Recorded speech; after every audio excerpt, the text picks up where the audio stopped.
Такой нагрузки ни в республике, ни в стране еще не было. При этом мы понимаем, что суточная заболеваемость из-за омикрон-штамма будет еще нарастать. Об этом рассказал глава Коми.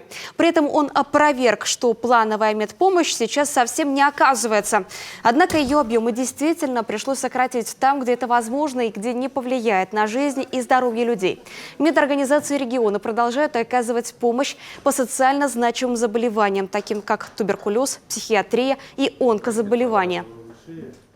По онкозаболеваниям существуют прям целые фейки, такие мифы о том, что все сокращено, онкобольные у нас остались без помощи, без химиотерапии и так далее. Совершенно это неправда, вовсе не так.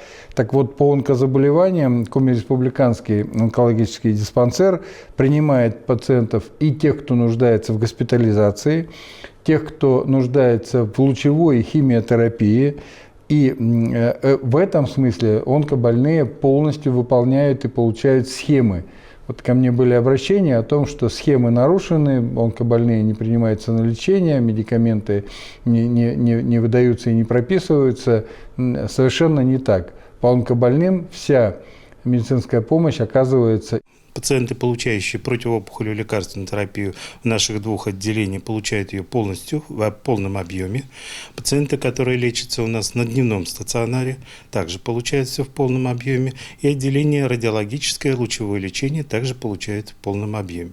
На сегодня приостановлены для проведения карантинных мероприятий хирургическое отделение, но после того, как мы проведем профилактические мероприятия, обработается отделение будет работать вновь.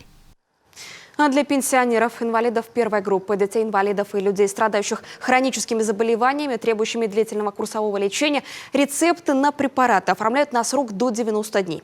Все для того, чтобы им не приходилось лишний раз обращаться в поликлинику. В полном объеме оказывается и вся экстренная и неотложная помощь. Медорганизации детского звена по возможности тоже сохраняют многие виды плановой медпомощи.